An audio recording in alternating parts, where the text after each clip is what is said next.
I was recruited for this operation in September 2024. Just finished my 20th year in the army with the last 8 in special forces and was seriously considering getting out. Lost too many good men over the years, and my last deployment to Syria had gone sideways in ways that still wake me up at night. Was thinking it might be time to find something else to do with my life. Been in the army since I was 18, started as regular infantry, worked my way up through Ranger School, then Special Forces selection. Seen action in Iraq, Afghanistan, Syria, places that don't officially exist on any map. Done things for my country that I can't talk about and probably never will. But 15 years of that life takes its toll. Watched my marriage fall apart because I couldn't tell my wife where I was going or even when I'd come back. Missed my daughter's birthdays, school plays, graduation, all for missions that half the time got classified so deep nobody remembers why we were there in the first place. My last team leader, Sergeant Major Williams, used to say there were only 2 ways out of Special Forces: retirement or body bag. Was starting to think maybe it was time to test that theory. September 12th, I got a message from a contact telling me to be ready for a secure video call at 1400 hours. No other details.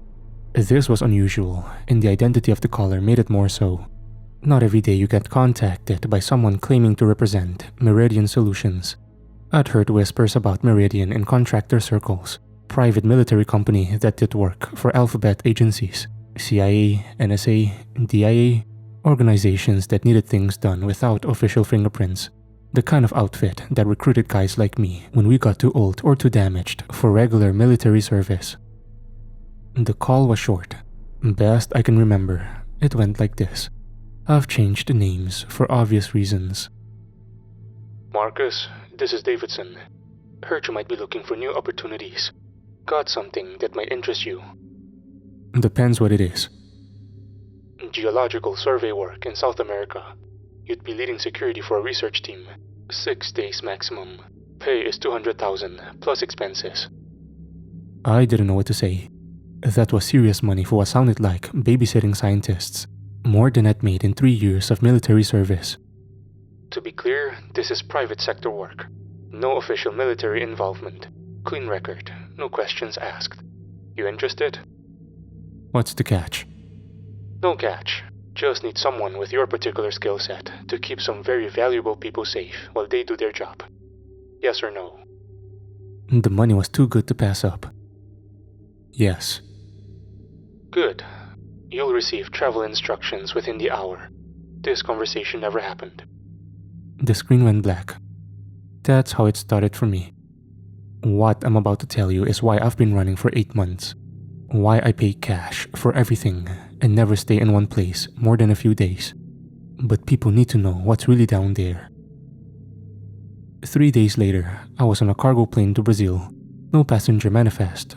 No flight plan filed with civilian authorities. Just me and 5 equipment crates I wasn't allowed to examine. The pilot was ex-Air Force, weathered face and 1,000-yard stare. Didn't say a word the entire 8-hour flight. Plane had no windows, no amenities, just cargo netting and the smell of jet fuel. Reminded me of transport flights into Afghanistan, except this time I didn't know where I was going or what I'd find when I got there. In Manaus, I met the team at a warehouse on the outskirts of the city. Dr. Sarah Chen, geologist from MIT, Asian American woman, maybe 35, kept checking her equipment obsessively, muttering about calibrations and sensor arrays. Dr. James Morrison, biologist from UC San Diego, nervous type, maybe 45, hands shook when he thought nobody was watching, kept taking pills from a prescription bottle, anxiety medication probably, didn't inspire confidence. My security detail was solid though. Tommy Vasquez, ex-Marine Force Recon, served 2 tours in Afghanistan, knew his business, quiet professional, the kind of guy you want watching your back when things go bad. Alex Turner, former Navy SEAL, younger than the rest of us, maybe 28, but had that calm confidence that comes from serious training. Both men came recommended by people I trusted. That meant something in our line of work. The briefing was held in the same warehouse. Our handler introduced himself as Mr. White. Obviously not his real name. Expensive suit, government haircut, the kind of bland face you forget 5 minutes after meeting. He spread satellite photos across a metal table under harsh fluorescent lights. Gentlemen, lady, 3 weeks ago our satellites detected a geological anomaly approximately 200 kilometers southwest of here. He pointed to a spot on the map that showed nothing but endless green jungle. Ground-penetrating radar suggests a circular void, roughly 50 meters in diameter, extending down at least 2 kilometers, possibly much deeper. Dr. Chen leaned forward, studying the images with a magnifying glass. What kind of geological event could create something like this? The formation looks too regular, too precise for any natural process I'm familiar with. That's exactly what you're going to find out. The Brazilian government has been cooperative in allowing us access to the site. Officially, you're conducting a mineral survey for an international mining consortium. Unofficially, we need to know what's down there and whether it poses any kind of threat. A threat to what? I asked. White's expression didn't change. Regional stability. There have been some unusual seismic readings in the area. Local indigenous populations have been abandoning their villages. We need answers. Any idea how this thing formed? Tommy asked. According to our satellite data, it simply appeared overnight 3 weeks ago. That should have been my first warning. Things don't just appear overnight, especially not holes 2 kilometers deep in solid granite. What's our timeline? Alex asked. You have 6 days to complete the survey and file a comprehensive report. Transportation, equipment, and local support have all been arranged. Any other questions? Dr. Morrison raised his hand like he was in school. What about safety protocols? If this is some kind of unstable geological formation, that's why Mr. Rodriguez and his team are here. Your safety is their primary concern. But I could see it in White's eyes. Our safety wasn't the primary concern. Getting answers was. We were expendable if it came to that. Wouldn't be the first time I'd been sent on a mission where coming back alive was optional. We flew out the next morning in a Brazilian military helicopter. Pilot spoke decent English. Said his name was Captain Santos. Been flying in the Amazon for 15 years. Knew the jungle better than anyone. But even he seemed nervous about our destination. Strange things happening out there, he said over the engine noise. Animals acting weird. Birds flying in wrong directions. My instruments keep malfunctioning when we get too close to that area. The jungle stretched endlessly below us. An unbroken canopy of green that seemed to swallow the horizon. Rivers snaked through it like silver threads. But mostly, it was just trees. Millions of trees hiding God knows what underneath. After 2 hours, Captain Santos's voice crackled through our headsets. LZ coming up. You've got about 6 hours of daylight left. Weather report says storm's moving in tonight. The landing zone was a small clearing that looked like it had been carved out of the jungle with high explosives. Fresh tree stumps scattered everywhere. Debris from the clearing operation, and the smell of burnt vegetation still hanging in the air. And in the center of it all, a perfect circle of darkness that seemed to absorb the afternoon sunlight. Jesus Christ, Tommy muttered as we unloaded our gear. How deep is that thing? The hole was exactly as described in the briefings. 50 meters across, perfectly circular, with walls that looked like they'd been carved by some impossible precise machine. But standing at the edge, looking down into that absolute darkness, I felt something I hadn't experienced since my first firefight in Fallujah. Pure instinctive fear. Dr. Chen was already setting up her equipment, portable ground-penetrating radar unit that looked like it belonged in a science fiction movie. Cables and sensors and computer screens showing readouts I couldn't interpret. Initial readings suggest. She paused, frowning at her instruments. This can't be right. What is it? I asked. The void extends down at least 3 kilometers, but the walls, they're too smooth, too regular. This wasn't formed by any natural geological process I'm familiar with. Dr. Morrison was taking air samples near the edge of the hole with some kind of electronic sniffer. Temperature differential is significant. It's at least 10 degrees cooler near the opening. And the air composition, he checked his reading twice. Higher oxygen content, much higher than normal atmospheric levels. I walked to the edge and looked down. The hole was perfectly circular, about 50 meters across, with walls that seemed to have been carved from solid granite. But Dr. Chen was right. They were too smooth, too perfect, like someone had used a giant drill bit to bore straight down through the earth.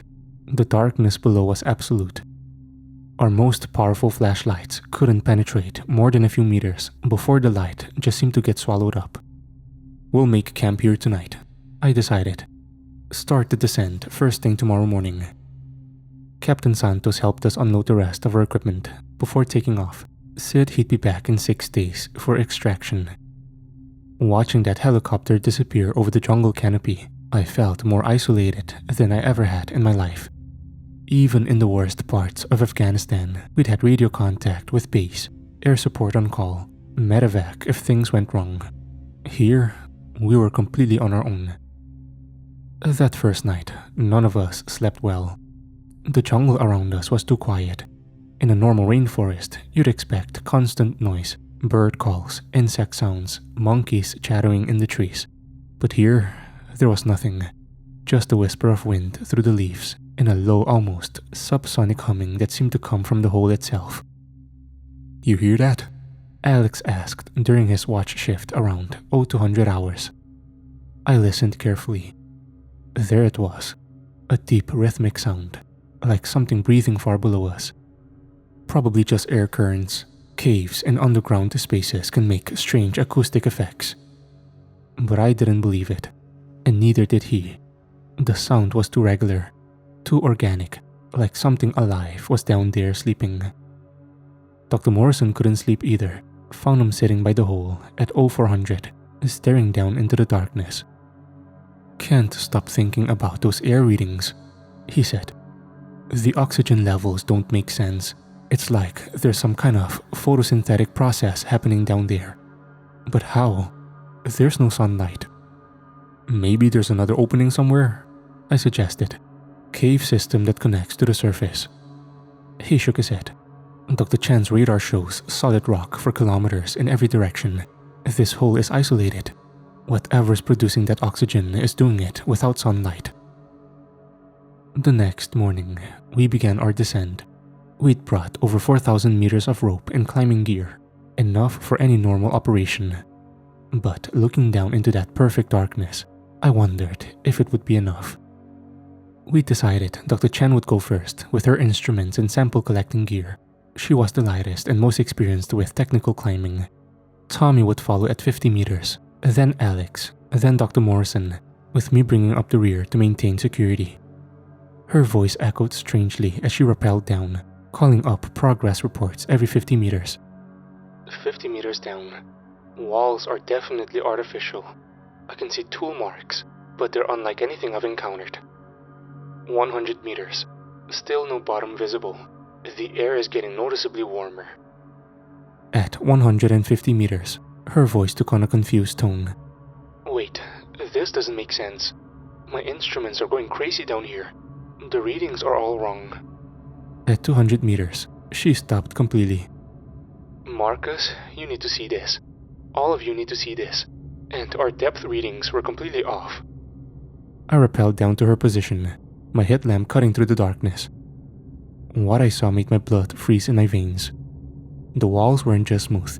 They were covered in symbols that seemed to be forming as we watched, like they were being burned into the stone by some invisible force, appearing in the granite as we watched, spiraling into the darkness below us in endless hypnotic patterns. But these weren't like any ancient writing or petroglyphs I'd ever seen. The symbols seemed to shift and writhe in our lights, creating optical illusions that made our eyes water and my head ache. Our instruments showed 3 kilometers of empty space, Dr. Chen said, her voice shaking. "But I'm reading solid mass below us now. Something down there is interfering with our equipment." "How is that possible?" Tommy asked over the radio. "I don't know. It's like something is actively jamming our sensors. The symbols, I swear these walls were blank when I first got to this depth. They're forming right in front of us." "How old do you think these are?" I asked, running my gloved hand over one of the carvings. Dr. Chen was taking photographs and measurements. "The base rock is granite, but these symbols, they're not carved. They're being generated somehow. Look. She pointed her flashlight at a section of wall where new symbols were slowly appearing, glowing faintly as they formed. This is impossible. A rock doesn't just create patterns like this. Something is causing this, but I have no idea what. We continued our descent, the rest of the team joining us at the 200-meter mark. The symbols became more complex as we went deeper, more disturbing somehow. At 500 meters, they changed completely, becoming three-dimensional reliefs that seemed to tell some kind of story. Figures that might have been human, or might have been something else entirely, engaged in activities that hurt to look at directly. At 800 meters, Dr. Morrison's voice came through our radio communications, tight with barely controlled fear. The air composition is changing dramatically. Oxygen levels are now at 30%, well above anything that should exist naturally. And there's something else. Trace amounts of organic compounds that shouldn't exist. Proteins and amino acids in configurations I've never seen before. At 1,000 meters, the wall began to curve inward, and we realized we were entering some kind of chamber. Our ropes were no longer scraping against stone, but hanging free in open space. This explains the false readings. Dr. Chen called up. We're not descending into empty space anymore. There's a massive structure below us. The 3-kilometer reading was detecting this, whatever this is. At 1,200 meters, we found the first chamber. It opened up suddenly around us, our ropes dangling into a vast space that our lights couldn't fully illuminate. The walls curved away into darkness on all sides, and the ceiling, if there was a ceiling, was lost in the black void above us. But it was the floor that made us all stop breathing. It was covered in bones, thousands upon thousands of bones, scattered across the chamber floor like some ancient battlefield. But these weren't human bones. They were larger, wrong somehow, rib cages the size of small cars, skulls with too many eye sockets, arranged in patterns that suggested intelligence, but not human intelligence. Vertebrae that spiraled in impossible directions, as if the creatures they belonged to had possessed spines that could twist and bend in ways that defied anatomy. What the hell were these things?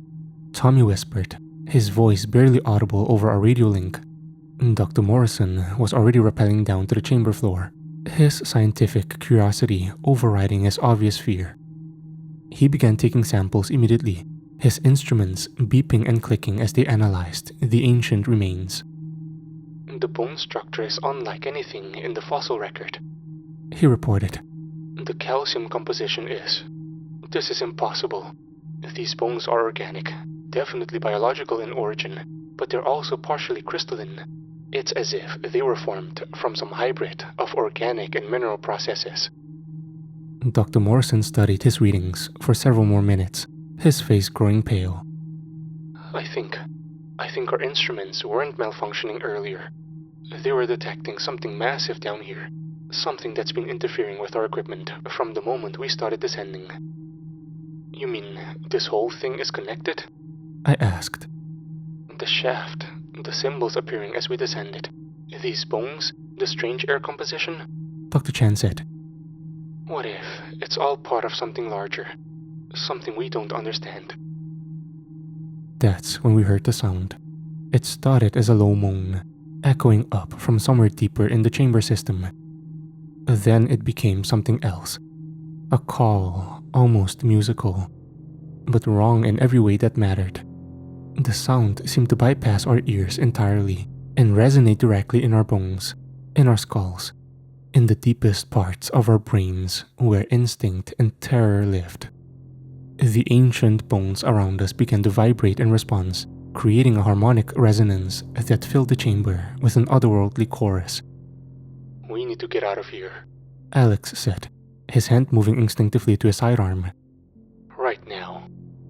But Dr. Chen was already moving deeper into the chamber, following her instruments towards something her sensors had detected. There's a significant heat source ahead, something large and active. I should have ordered the immediate retreat then, should have grabbed her by her climbing harness and hauled the whole team back to the surface. But our mission parameters were clear. investigate the anomaly, and report back with comprehensive findings. So against every instinct screaming in my head, I followed her deeper into the darkness. The chamber narrowed into a tunnel that sloped steeply downward. The walls here were different from anything we'd seen above. Not granite at all, but something that looked organic. They pulsed with a faint bioluminescence, and they were warm to the touch, even through our gloves. Marcus? Dr. Morrison's voice came over the radio. I don't think these are tunnel walls. The texture, the warmth, this looks like tissue. Living tissue. The tunnel continued for what felt like hours, but was probably only minutes. Our lights created dancing shadows on the strange walls, and I could swear I saw what looked like veins pulsing beneath the surface. The air grew warmer and more humid with each step, and that musical calling grew stronger. Finally, the tunnel opened into another chamber, and that's where we found it. I don't have adequate words to describe what we encountered. Something massive filled the chamber, pulsing with its own internal light.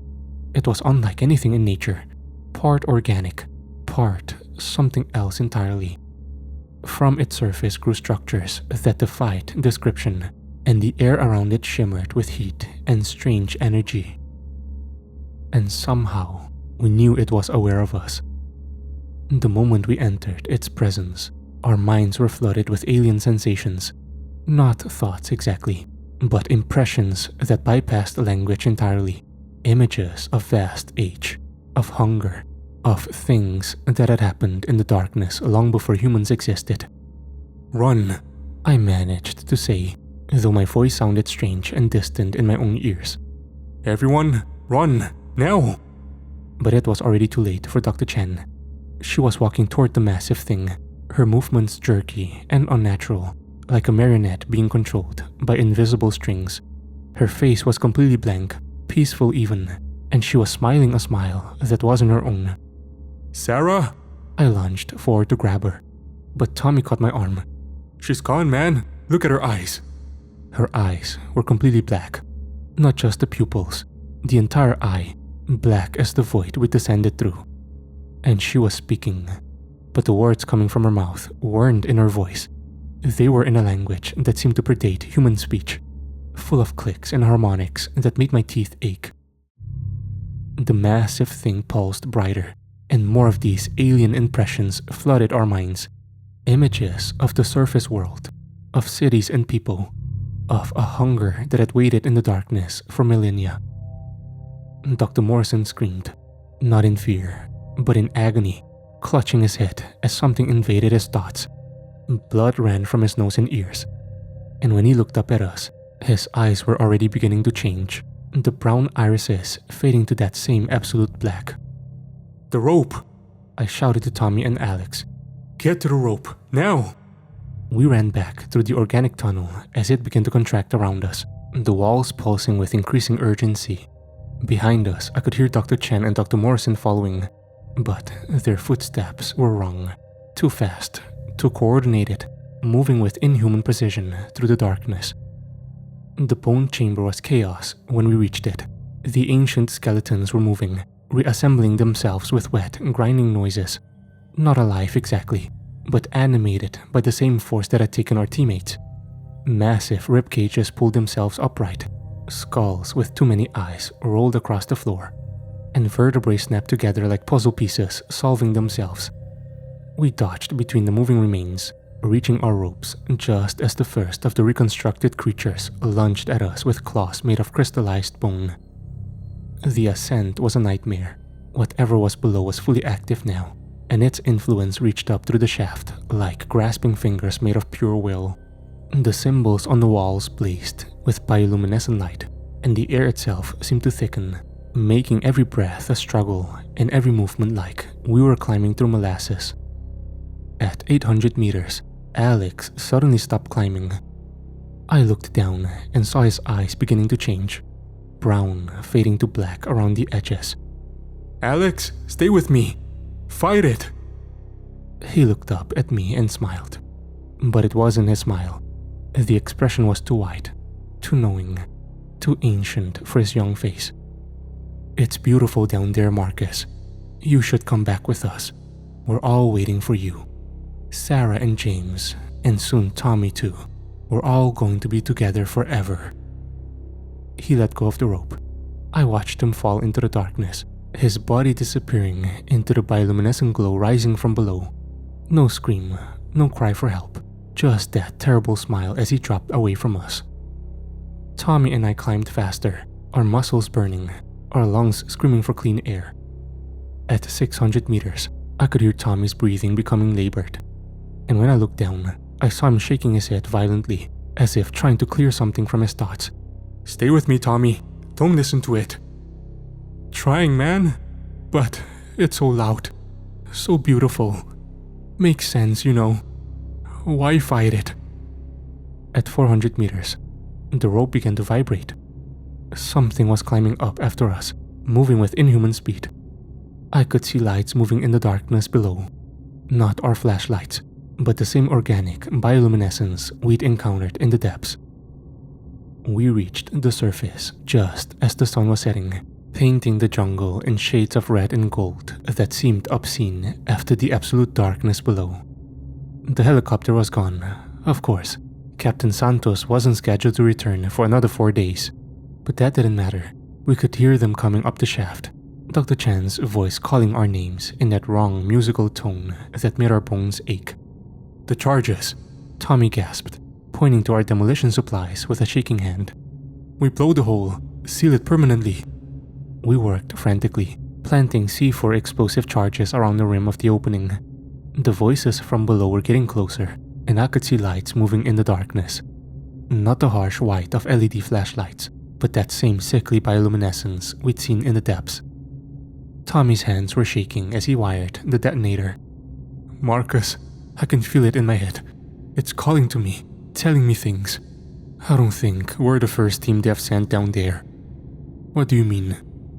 "I keep getting these impressions, images of other people, other teams, all these missing persons reports from the Amazon, all those expeditions that never came back.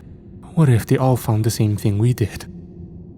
We ran back 50 meters and took cover behind the equipment crates before Tommy triggered the detonator.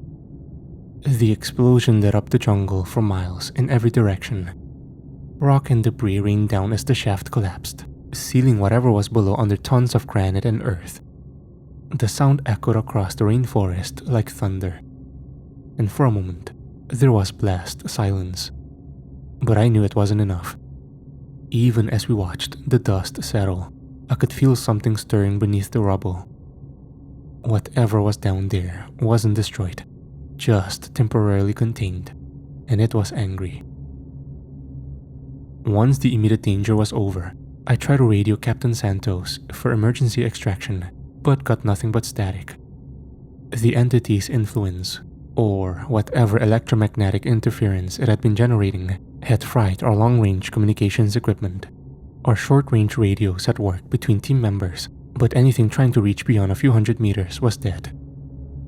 "Comms are down," I told Tommy, checking our satellite phone and backup radio. Whatever that thing did down there, it killed our ability to call for help. Tommy nodded grimly, still staring at the sealed hole.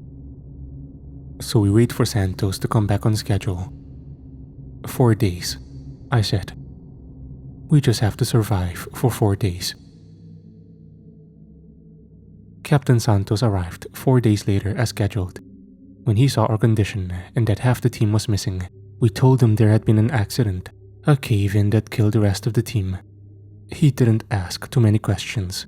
In his line of work, accidents happen and people died. That was just the nature of the Amazon.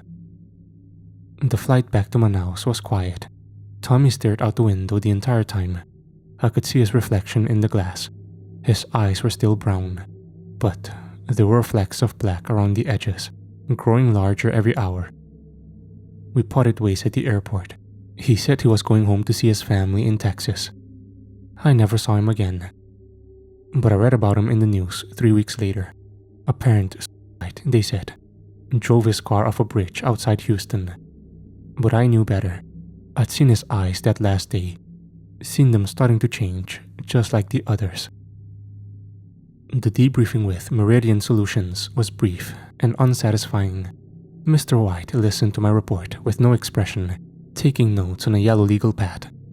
I stuck to the same story Tommy and I had agreed on. Geological instability, cave-in, tragic accident. No mention of symbols, entities, or possession. Just a mining survey gone wrong. When I finished, he closed the folder and looked at me with those cold, bureaucratic eyes. Unfortunate about your team, Mr. Rodriguez. These jungle expeditions can be dangerous. That's it? That's all you have to say? According to your report, there was a geological instability that resulted in a cave-in. Tragic, but these things happen. Your payment will be transferred within 48 hours. I wanted to tell him about what we'd really found down there. About the entity, the possession, the bones. But looking at his face, that complete lack of surprise, that practiced indifference, I realized he probably knew more than he was letting on. This might not have been the first team they'd sent, and it wouldn't be the last. We were just data points in some larger operation. If I told them the truth now, I'd become a liability. Better to play dumb, take the money, and disappear. The money appeared in my account as promised, $200,000. Blood money, but I took it anyway, used it to disappear, to start over somewhere far from the Amazon and the memories of what we'd found. But you can't run from something that lives in your dreams. In the months since my return, I've seen the signs. Seismic activity in the Amazon basin has increased dramatically. Satellite photos show new holes opening throughout the rainforest, smaller than the ones we'd found, but growing larger every day, and the missing persons reports keep coming. Researchers, tourists, indigenous people, all vanishing without a trace. Whatever we encountered isn't gone. It's spreading, reaching up through the earth, and I think there are others like it scattered across the globe. The holes are appearing faster now, and each one might be a doorway for something that should have stayed buried in the deep places of the world. I've tried to warn people, called government contacts, reached out to military friends, posted on internet forums and conspiracy websites. But Meridian Solutions has resources I can't match, and my credibility died in that jungle along with my team. Anyone who might have listened has been discredited, transferred, or simply disappeared. So I keep moving, keep running, hoping that distance and anonymity will protect me from whatever's hunting the survivors. But I know it's only a matter of time. Every night, I dream of that chamber, of Dr. Chan's black eyes and her impossible smile. Every night, I hear that musical calling growing stronger in my mind. Sometimes, I catch myself walking toward windows, toward doors, like I'm being pulled somewhere against my will. I have to fight the urge to head south, back toward the jungle, back toward the hole we tried so hard to seal. The others are down there waiting for me. Sarah and James and Alex, and even Tommy. All of them smiling in the bioluminescent darkness. They called to me in my sleep, telling me how beautiful it is, how peaceful, how much sense it all makes once you stop fighting and let it in. Maybe they're right. Maybe I'm fighting something inevitable. No, can't think like that. Have to keep fighting, keep running, keep warning people even if they don't believe me. But I'm so tired, and the music in my head is getting louder every day. Last week, I found myself booking a flight to Brazil, cancelled it at the last minute. But the urge is getting stronger, the pull south, toward the jungle, toward the hole that's probably already broken open again. If you're hearing this, and I'm gone, you'll know I couldn't fight it anymore. You'll know I went back to join the others in the dark places beneath the earth. The Amazon is calling, and I don't think I can resist much longer.